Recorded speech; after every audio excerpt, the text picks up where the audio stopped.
Hello guys, कैसे हैं आप सभी। आई होप सभी बहुत अच्छे हैं और अपने एग्ज़ाम्स की तैयारी कर रहे हैं। जैसे कि आपने देखा कि LIC AA का नोटिफिकेशन आया। ये जो वीडियो है मैं उसको लेकर ही बना रहा हूँ। डिटेल्ड जो है नोटिफिकेशन के लिए हम बात करेंगे, कितने वैकेंसीज़ हैं, एलिजिबिलिटी क्राइटेरिया क्या है, आप कैसे अप्लाई कर सकते हैं, उसकी सैलरी स्ट्रक्चर, बॉन्ड के बारे में सब कुछ मैं इस वीडियो में कवर करने वाला हूँ। आप इस वीडियो में बने रहिए और इस चैनल को भी सब्सक्राइब कर लीजिए ताकि ऐसे ही वीडियोस आपको रेगुलर मिलते रहे और इसके अपडेट्स आपसे छूटे ना। ओके, तो चलिए चलते हैं अपने कंप्यूटर स्क्रीन पे। ओके, तो आप सभी देख पा रहे होंगे मेरे स्क्रीन को। मैं कॉर्नर में अपने आप को साइड कर लेता हूँ। तो यहाँ पे आप देखिए टोटल नंबर ऑफ़ वैकेंसीज़ यहाँ पे 300 दिए गए हैं इस साल। पिछले साल काफ़ी ज़्यादा तो नहीं थे, बट थोड़े बहुत ज़्यादा थे इस साल के कंपैरिजन में। लेकिन इस बार जो नंबर्स ऑफ़ वैकेंसीज़ आए हैं वो काफ़ी कम आए हैं। जो करंट ईयर के वैकेंसीज़ है SC के लिए 46 है और बैकलॉग वाले 4 उसको मिला 50 हो जाते हैं। ST का वैसे 27 है, OBC 84, EWS के लिए 27 और जो अनरिजर्व कैटेगरी है उसके लिए 112 यहाँ पे वैकेंसीज निकाली गई है। टोटल नंबर्स ऑफ वैकेंसीज 300 है इस साल के लिए। और थोड़ा हम नीचे आते हैं तो ये सब थोड़ी बहुत जो कंडीशन है, जिनका डिसेबिलिटी है उनके लिए है। थोड़ा हम नीचे आते हैं तो यहाँ पे आपको जो डेट्स है उसको लेके यहाँ पे बताया गया है कि जैसे रजिस्ट्रेशन डेट 15 यानी कल से ही ऑलरेडी स्टार्ट हो चुका है और जो लास्ट डेट होगा वो 31 जनवरी 2023 को है। और जो आपका जो एडमिट कार्ड होगा वो 7 से या 10 दिन पहले आपको मिल जाता है जनरली। और जो उसका टेंटेटिव डेट है एग्ज़ाम का प्री का, वो फरवरी में शेड्यूल्ड है 17 को एंड 20 को। और इसका जो मेंस का जो एग्ज़ाम होगा वो 18 मार्च को होगा। तो लगभग क्या पूरा 1 महीना है आपके पास अपने आप को तैयार करने के लिए, पॉलिश करने के लिए। अगर आपको लगता है कि आप कर पा रहे हैं या फिर कर पाएंगे, उस लेवल की तैयारी अगर आप में है तो डेफिनेटली आपको फॉर्म भरना चाहिए। अभी मैं आगे बताऊंगा किनको भरना चाहिए, किनको नहीं भरना चाहिए। थोड़े बहुत प्रैक्टिकलिटी के साथ हम बात करेंगे क्योंकि ये फॉर्म आपको पता है सीट्स बहुत कम है, तो थोड़ा हम जो बिगिनर्स है वो इसको ना ही भरे तो ही अच्छा है। तो यहाँ पे जो कंडीशंस है एज रिलैक्सेशन को लेके SC ST का एज इट इज़ 5 साल का रिलैक्सेशन मिलता है, OBC को 3 साल का मिलता है। बाकी आप देख सकते हैं इधर। उसके बाद थोड़ा हम नीचे आएंगे तो यहाँ पे आपको सैलरी के बारे में दिया गया है। जैसे आप देख रहे हैं कि यहाँ पर अप्रॉक्सीमेटली जो सैलरी है वो 92,870 यानी कि लगभग 93,000 की सैलरी ऑफ़र किया जा रहा है, वो भी क्लास A सिटी में। और बाकी उसी तरह जो बेसिक पे है वो ये है, फिर बाकी इंक्रीमेंट्स है, फिर ये सारी चीज़ें हैं वो अब जैसे जैसे चीज़ें ईयरली वाइज चेंज होगा वैसे वैसे चीज़ें आपको मिलेंगी, इंक्रीमेंट होगा। बाकी अदर जितने भी अलाउंसेस है वो सारी तो चीज़ें तो मिलती ही है। उसके बाद जो प्रोबेशन पीरियड है ये आपको जानने वाली बात है, यहाँ पे लिखा हुआ है कि जो प्रोबेशन पीरियड है वो shall be probation for 1 year from the date of joining। Probation period जो होगा वो आपका 1 ईयर का होगा। मतलब कि जैसे कि IBPS PO या फिर RRB PO में प्रोबेशन पीरियड 2 साल का होता है, उसी तरह इसमें जो प्रोबेशन पीरियड होगा वो 1 ईयर का ही होता है और ज़रूरत पड़ने पे इसको एक्सटेंड किया जा सकता है। यहाँ पे साफ साफ लिखा हुआ है। और जो बॉन्ड है इसमें बॉन्ड भी साइन कराई जाती है, जैसे कि अलग अलग बैंक में अलग अलग होता है, कहीं पे 1-2 लाख का होता है, कहीं 5 लाख का होता है। तो उसी तरह जो LIC AA का जो भी बॉन्ड है वो 5 लाख रुपीज़ का है। यहाँ पे आप साफ साफ देख सकते हैं 5 लाख रुपए का है। और अगर 4 साल के अंदर अगर आप जॉब छोड़ते हैं तो आपको ये पे करना पड़ेगा। उसके अलावा ये वो फीस है जो कि आपको रजिस्ट्रेशन फ़ी लगने वाला है। जनरल के लिए 700 है, बाकी SC ST PWBD के लिए 85 प्लस GST जो कि लगभग 100 रुपये पड़ता है।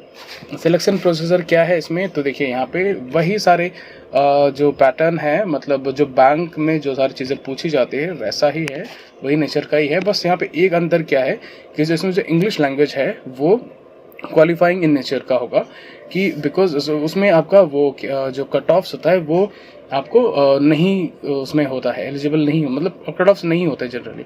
आपको एक मिनिमम मार्क्स क्वालिफाई करने होते हैं, वो आप क्वालिफाई कर जाते हैं तो आप बाकी सब्जेक्ट्स के मिला करके आप मेंस के लिए क्वालिफाई कर जाएंगे। तो जो प्री में जो नंबर्स ऑफ क्वेश्चंस आते हैं वो 35 आते हैं, 35 मार्क्स के। और उसमें आपको मिनिमम जनरल के लिए 18 है और बाकी SC ST वाले जो कैटेगरी है उनके लिए 16 है मिनिमम, इतना तो चाहिए ही। रीजनिंग में, क्वांट में वैसे ही मिनिमम 18 है और SC/ST के लिए 16।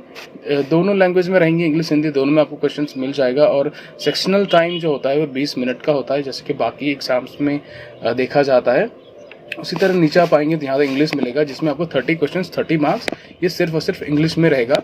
जो ST के लिए है सेक्शनल, मतलब ये जो क्वालिफाई जो करना पड़ेगा वो 9 मार्क्स करना पड़ेगा। और बाकी जो भी जनरल है उनको चाहिए कितना, उनको चाहिए इधर 10 मार्क्स उनको मिनिमम चाहिए होगा। 20 मिनट क्वालिफाइंग, 20 मिनट का आपको टाइम मिल जाता है। उसके बाद हम आते हैं फेज़ 2 में, जो कि मेंस है, जिसमें आपको जो क्वेश्चंस मिलते हैं इसमें एक पेपर बढ़ जाता है, जो कि बाकी जो एग्ज़ाम्स है उसमें देखने को नहीं मिलता है। वो है आप ये नंबर 4 पे आप देख पाएंगे इसको कि insurance and financial market awareness है, जो कि एक नया पेपर है, जो कि जनरली बाकी बैंकिंग एग्जाम्स में नहीं देखा जाता है। उसमें जनरली 4 ही पेपर होते हैं। आपने अभी भी IPS दिया होगा आप में से किसी ने, तो आपने देखा होगा रीजनिंग एबिलिटी होगा, जनरल अवेयरनेस, करंट अफेयर्स, ये सब तो होता ही है। उसके अलावा जो डेटा एनालिसिस और इंटरप्रिटेशन ये सब्जेक्ट होता है, जो कि IPS PO में था। उसके अलावा इंग्लिश तो है ही, और हाँ इसमें एसे राइटिंग और लेटर राइटिंग भी होता है।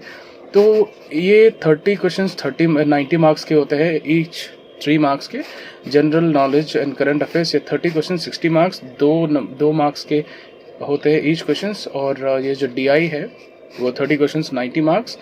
और इधर उसके टाइम दिए गए हैं, कितना टाइम आपको मिल जाता है। रीजनिंग में 40 मिनट्स मिल जाता है, GA के लिए आपको 20 मिनट्स मिल जाता है, DI के लिए 40 मिनट्स। उसके बाद एक आता है insurance and financial market awareness. ये कौन सा है, ये वही सारी चीज़ें हैं। जैसे आप बैंकिंग के लिए अप्लाई करेंगे तो वहाँ पे आपको बैंकिंग अवेयरनेस मिल जाता है या फिर फाइनेंशियल अवेयरनेस मिल जाता है, वैसे ही ये LIC के लिए आप अप्लाई कर रहे हैं, इसीलिए यहाँ पे इंश्योरेंस एंड फाइनेंशियल मार्केट के बारे में आपको नॉलेज होना ज़रूरी है, डीप नॉलेज होना ज़रूरी है, क्योंकि ये एक जो ऑफिसर कैडर का पोस्ट है। उसके लिए आपको 20 मिनट मिल जाता है। और इंग्लिश क्या है कि जैसे अगर आप ये क्वालिफाई कर ले जाएंगे, मतलब मान लीजिए इसमें जितना जो जैसे मिनिमम मार्क्स 45 है, 30 है, 45 है, फिर यहाँ पे भी 30 है, इन सब को क्वालिफाई कर जाते हैं सेक्शनल, तब ही जा करके आपका ऐसे राइटिंग और जो लेटर राइटिंग है वो चेक होगा। अगर आप इसमें किसी में भी आप मान लीजिए जैसे रीजनिंग 45 है, और अगर उसमें आप 1 मार्क्स या 0.1 मार्क्स से भी आप छूट जाते हैं, तो फिर आपका जो भी जो लेटर राइटिंग है और ऐसे राइटिंग है उसका जो सेक्शन है वो चेक नहीं होता है। जनरली ऐसा ही देखा जाता है बाकी एग्जाम्स में भी। ठीक है, तो हम थोड़ा नीचे आते हैं। बाकी हाँ, यहाँ पे अगर हम देख सकते ये सब सारी चीज़ें कि क्या क्या आपको चाहिए कि जब आप जाएंगे तो आपको एक आइडेंटिटी कार्ड लेके जाना होता है, जो कि आप फॉर्म भरने के टाइम पे जो भी चीज़ आप फिल करेंगे वही चीज़ आपको लेके जाना है साथ में। उसके अलावा बाकी इधर हम देखेंगे एक, हाँ उसके बाद आता है फेज़ 3। टोटल उसमें 3 फेज़ का होता है। आप फेज़ 1 क्लियर करेंगे, फेज़ 2 क्लियर करेंगे, तभी आप फेज़ 3 में जाएंगे, आप इंटरव्यू के लिए एलिजिबल हो पाएंगे। उसमें जो SC/ST कैंडिडेट के लिए है वो 100 में से मिनिमम 27 चाहिए होता है। मैक्सिमम मार्क्स यहाँ पे 60 है, जिसमें आपको 27 चाहिए होता है SC/ST के लिए। OBC के लिए 30 चाहिए होता है, और अनरिजर्व कैटेगरी और EWS उनके लिए भी 30 मार्क्स ही चाहिए होता है। जैसे कि बाकी एग्जाम्स में 100 मार्क्स का होता है, उसमें से आपको 35 और 40 ये होता है कैटेगरी क्वालिफाई करने के लिए, मतलब इतना तो मिनिमम चाहिए ही। उसी तरह ही आपको ये वाले मार्क्स जो 60 मार्क्स का, उसके लिए के जो मिनिमम जो क्वालिफाइंग मार्क्स है वो आपको 30 और 27 मिल जाता है। बस इतना ही था नोटिफिकेशन में, बाकी डिटेल्स चीज़ें और कुछ नहीं है इसमें।